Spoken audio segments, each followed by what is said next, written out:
दोस्तों नमस्कार। एक बार फिर से आपका अपने YouTube चैनल आर्य प्राचीन सभ्यता में आप सभी का स्वागत है। बीच में कुछ गैप हुआ हमारे और आपके बीच में मिलने में, मैं कहीं व्यस्त था, तो मैं फिर से आपके समक्ष एक नया विषय लेकर उपस्थित हुआ हूं। और आज का अपना विषय होगा रक्षा खरीद 2020 जुलाई। रक्षा खरीद, इसमें हमारे कौन कौन से लड़ाकू विमान शामिल हैं, उनको हमने क्यों खरीदा है, किस देश से खरीदा है, उसमें भारत की हिस्सेदारी कितनी है, उससे भारत का फ्यूचर क्या होगा, भारत के पास कौन कौन से लड़ाकू विमान उपस्थित हैं और आने वाले समय में भारत की स्थिति क्या होगी, इन सभी बातों पर आज मैं डिस्कस करूंगा। और मुझे उम्मीद है कि आज मैं आपके साथ एक ऐसा विषय, ऐसी जानकारी प्रस्तुत करूंगा कि आप उसको जानने के बाद गदगद हो जाएंगे। तो बिना कोई समय कमाए आज इसे करंट अफेयर्स भी में भी शामिल किया जा सकता है और आपके विविध में भी इसको जगह स्थान दिया जा सकता है कि रक्षा खरीद 2020 जुलाई किस में क्या खरीदा गया, कहां से खरीदा गया, कितना खरीदा गया। तो बिना कोई समय कमाए हम शुरू करते हैं आज का अपना ये विषय। इस रक्षा खरीद में क्या क्या चीज शामिल है और इसकी कॉस्ट क्या है, मैंने सारी चीजें बोर्ड पे लिख दिया है। आप चाहें तो इसका स्क्रीनशॉट भी ले सकते हैं और इसको आप कॉपी भी कर सकते हैं पॉज करके। अब देखिए, इसकी कुल लागत है 38,900 करोड़ रुपए। जो हमारी रक्षा खरीद है इसकी कुल लागत 38,900 करोड़ है, जिसमें से 31,130 करोड़ भारतीय रक्षा कंपनियों से खरीदना होगा। देखिए, हमारा देश बड़ा है और मोदी जी ने भी कई बार अपने भाषण में इस चीज को स्पष्ट किया है कि हम अपनी चीजें बार बार कब तक हम विदेशों पे आश्रित रहें, कब तक हम उनसे चीजें खरीदते रहेंगे, अपने रक्षा के उपकरण हम कब तक खरीदते रहेंगे। इसलिए इसमें स्वदेशी पर बहुत ज्यादा ध्यान दिया गया है और इसी चीज से अंदाजा लगाया जा सकता है कि 38,900 करोड़ की कुल लागत के इस रक्षा सौदे में से 31,130 करोड़, लगभग 80% भारतीय रक्षा कंपनियों से खरीदना है, जिसमें डीआरडीओ वगैरह, एचएएल वगैरह शामिल हैं। तो क्योंकि जब तक हम अपनी कंपनियों को प्रोत्साहन नहीं देंगे, उनकी चीजों को हम नेशनल इंटरनेशनल लेवल तक क्वालिटी को उनकी इंप्रूव नहीं करेंगे, तब तक हम फाइट नहीं कर पाएंगे। तो अब वो जमाना गया कि हम खरीदते रहें। देखिए, ऐसा नहीं है। अब जैसे सुखोई 30 MKI है, ये हो सकता है कि हमारे और आपके जन्म से भी पहले से हम रूस से खरीदते चले आ रहे हों, लेकिन तकनीक भी हमारे पास थी, लेकिन कभी भी किसी में इच्छा शक्ति थी नहीं कि इसको भारत में बनाया जाए। अब देखिए, भारत में ही बनाया गया है। अभी अभी आपको पता चलेगा। देखिए, इसमें क्या क्या चीज शामिल है। इस रक्षा खरीद 2020 जुलाई में, जो 2 जुलाई को रक्षा खरीद की गई है, जो सामान खरीदा गया है, इसमें क्या क्या चीज शामिल है। देखिए, इसमें शामिल है long range land attack cruise missile system, जो 1000 किलोमीटर तक मारक क्षमता है। ये नेवी को भी दिया जाएगा और एयरफोर्स को भी दिया जाएगा और आर्मी के लिए भी यूज किया जाएगा। तो ये भैया land attack cruise missile system है, जो 1000 किलोमीटर तक अचूक निशाना लगाएगा, लॉन्ग रेंज। नेवी और एयरफोर्स के लिए अस्त्र मिसाइल अलग से खरीदा गया है, ये भी डीआरडीओ से ही खरीदा गया है।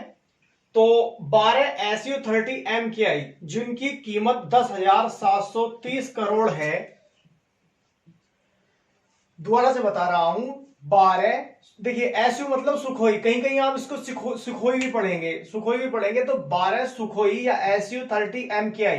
देखिए, SU-30 के नाम से हम हवाई जहाज खरीदते थे, लड़ाकू विमान खरीदते थे हम रसिया से, लेकिन अपनी कुछ परिवर्तन करके हम उसको MKI नाम दे देते हैं। जैसे आपको याद होगा, हमारे अभिनंदन जी ने F-16, जो कि 4th पीढ़ी का एक बहुत ही अच्छा फाइटर जेट है और पाकिस्तान की एयरफोर्स में वो शामिल भी है, तो वो भारतीय सीमा का जब उन्होंने उल्लंघन किया था, तो हमारे जाबाज अभिनंदन जी ने उसका मिग-21 से उसका पीछा किया, जो कि मिग-21 का जो हवाई जहाज उन्होंने जो फाइटर जेट से जिससे पीछा किया, वो काफी पुराना और चलन से बाहर था, लेकिन फिर भी मार गिराया। तो कैसे मार गिराया?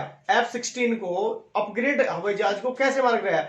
क्योंकि हम जो चीजें, हम जो हवाई जहाज, जो फाइटर जेट हम खरीदते हैं विदेशी से, चाहे राफेल ही हो, जो अभी फ्रांस से खरीदा था, अभी 4 आ गए हैं, 36 आने हैं टोटल। तो जब हम खरीदते हैं तो हम उसमें अपनी बहुत सारी परिवर्तन करते हैं, अपनी मिसाइल उसमें लगाते हैं, जैसे कि पिनाक मिसाइल है हमारी, तो हम अपनी बहुत सारे परिवर्तन करने के बाद उसे अपने हिसाब से नाम दे देते हैं।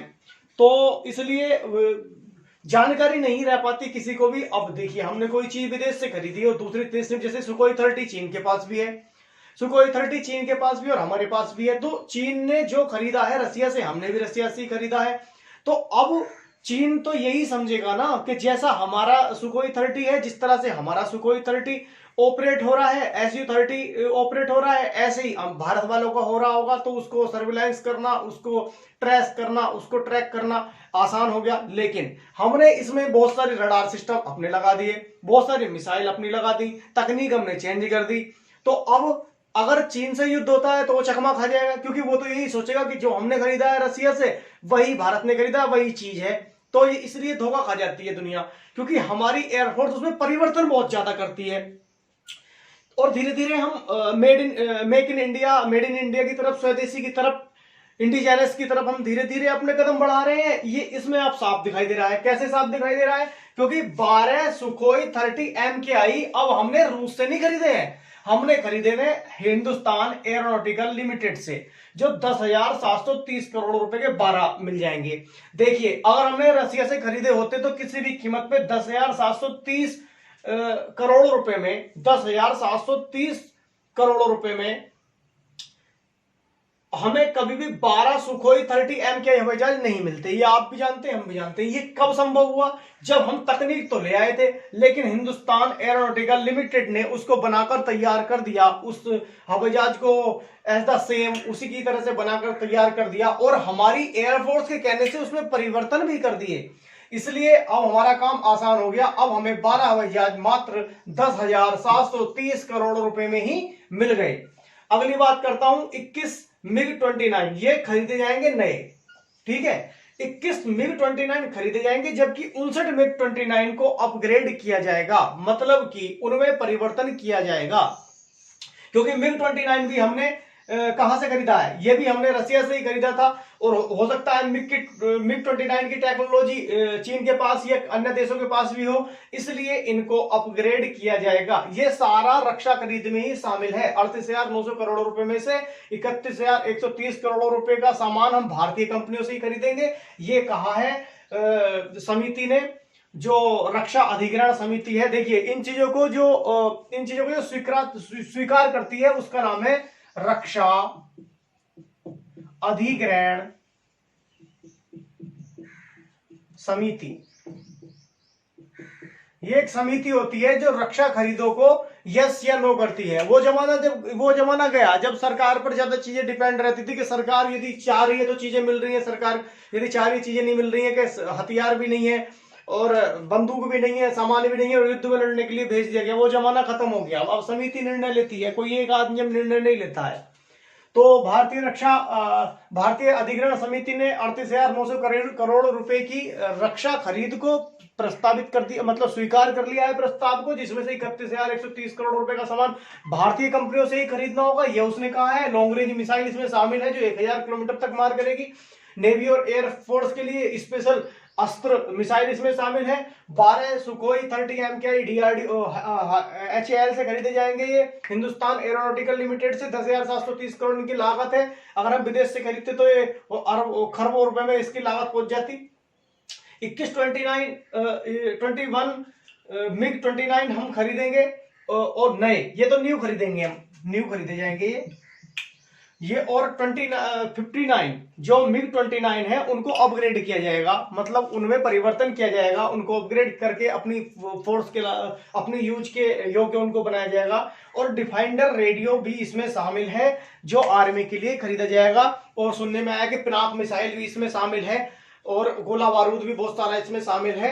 तो भाई ये हो गया आपका रक्षा खरीद। ये चीजें आपकी रक्षा खरीद में शामिल है। पहले पता ही नहीं चलता था क्या खरीदा जा रहा है, कितने रुपए में खरीदा जा रहा है, लेकिन अब ऐसा नहीं है। अब एक एक पैसे का हिसाब किताब जनता के सामने रख दिया जाता है कि भाई इतने रुपए का ये है, इतने रुपए का ये है, इतनी चीजें ये है, यहां हम इतना खर्च करेंगे। तो दोस्तों आज की क्लास में आपके लिए इतना ही।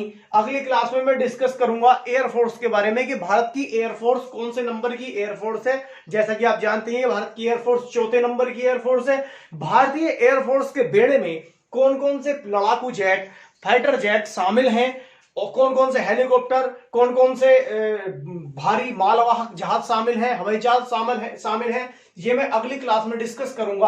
आपको अगली क्लास अवश्य ही देखना चाहिए क्योंकि उससे आपको अपनी एयरफोर्स के बारे में सारी जानकारियां एक ही जगह पर मिल जाएंगी और आपको गर्व की अनुभूति होगी। तब तक के लिए आप इसका स्क्रीनशॉट लेना चाहें तो ले सकते हैं और इसको अगर पॉज करके कॉपी करना चाहें तो कर सकते हैं।